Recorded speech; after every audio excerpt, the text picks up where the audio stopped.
वो पृथ्वीपति चकवे गए, जिनके चक्र चलंत, रावण सरीखे कौन गिने, ऐसे गए अनंत।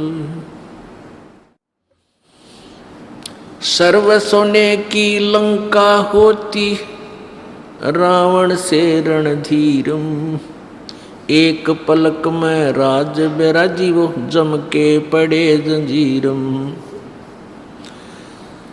मन तू सुख के सागर बस रे, भाई और न ऐसा यस रे। मन तू सुख के सागर बस रे, भाई और न ऐसा यस रे। दुर्योधन से राजा होते, संग इकोतर भाई। दुर्योधन से राजा होते, संग इकोतर भाई। 11 अक्षौणी संग चले थी, वो देही गीद ना खाई। मन तू सुख के सागर बस रे, भाई और न ऐसा यस रे। मन तू सुख के सागर बस रे, भाई और न ऐसा यस रे।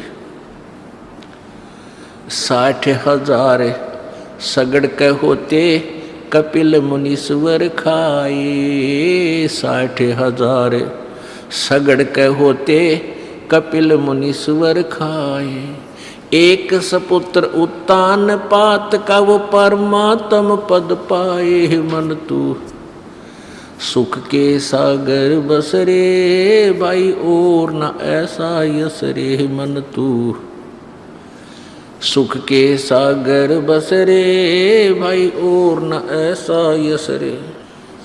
काशीपुरी कबीरा होते, ताही लखोरे भाई। काशीपुरी कबीरा होते, ताही लखोरे भाई। केसों से बन जा रे, जिसके 9 लाख बलद आई। मन तू सुख के सागर बस रे, भाई और न ऐसा यस रे। मन तू सुख के सागर बस रे,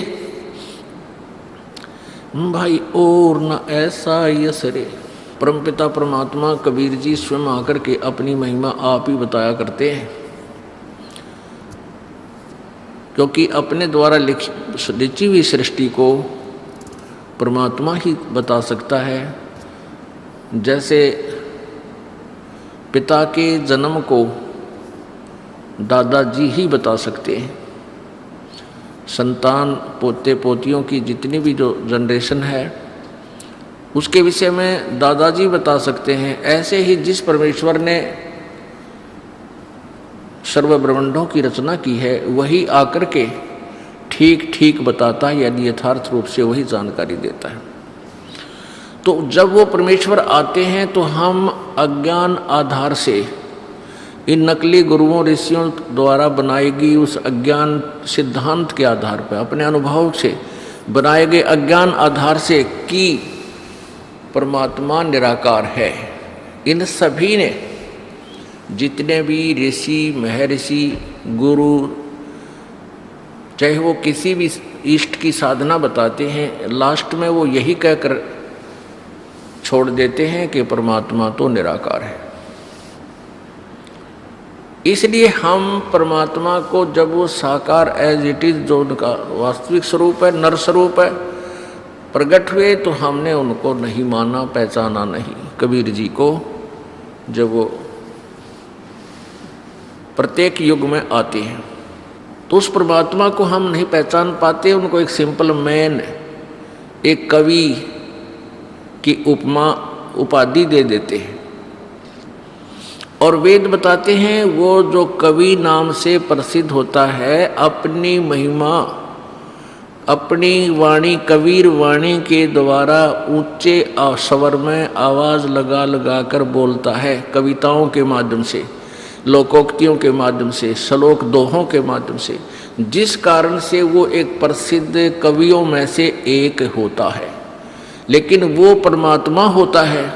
जितने भी कवि और हैं, किसी की भी उनके दोहों में, उनके द्वारा बोली गई अनुभव की वाणी में सृष्टि रचना नहीं है। तो वो परमात्मा की एक न्यारी पहचान है कि कबीर जी ने जो सब शास्त्रों के बारे में जानकारी दी, ब्रह्मा विष्णु महेश की उत्पत्ति, ब्रह्म ज्योति निरंजन दुर्गा के जन्म के विषय में उस परमेश्वर ने जानकारी दी जिससे इनकी उत्पत्ति हुई है। इसलिए वो कवि होते हुए भी, कवि की उपमा जैसे प्राप्त करके भी वो परमात्मा ही है। और यही ऋग्वेद मंडल नंबर 9 सूक्त नंबर 96 और मंत्र नंबर 17 से 20 तक प्रमाण है कि वो परमात्मा जब शिशु रूप धारण करके यहाँ प्रकट होता है, उसमें बाल्यकाल से शुरू कर देता है, वो अपनी महिमा के वाणी उच्चारण करना शुरू कर देता है। अपनी महिमा वो कबीर वाणी के द्वारा ऊंचे स्वर में गरज गरज कर बोलता है, जिस कारण से वो एक प्रसिद्ध कवियों की में से एक होता है, कवि की उपाधि प्राप्त करता है। लेकिन वो होता है कबीर देव, कबीर साहब, कबीर प्रभु, परमात्मा ही होता है। और उस परमेश्वर के द्वारा बोली गई, वो रची गई वो वाणी, सच्चिदानंद घन की वाणी, कबीर वाणी, उसके अनुयायियों के लिए अमृत के तुल्य प्यारी होती है, अच्छी लगती है, उनको बहुत सुखदायी होती है। परमात्मा की वाणी उनको बहुत आनंद देती है। और वो परमात्मा तीसरे धाम में रहता है। पुण्यात्मा, पवित्र हिंदू समाज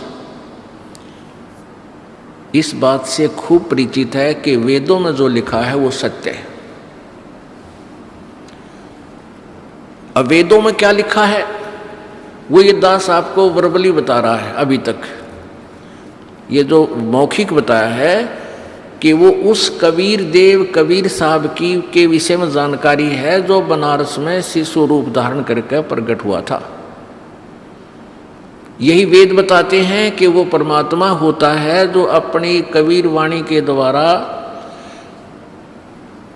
अपने द्वारा रची हुई सृष्टि की जानकारी देता है।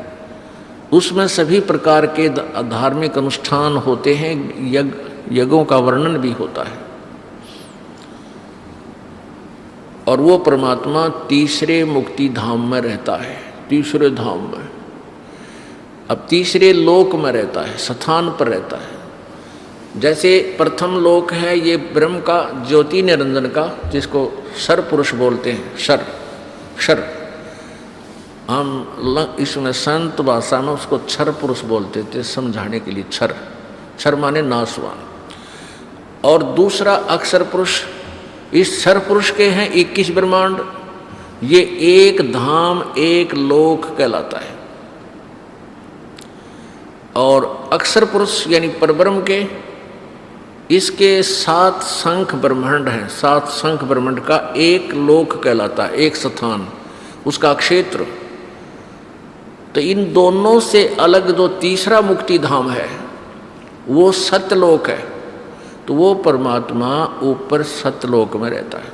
ऊपर के जो सतलोक, अलखलोक, अगमलोक और अकय अनामी लोक, ये अकय और अनामी एक ही है।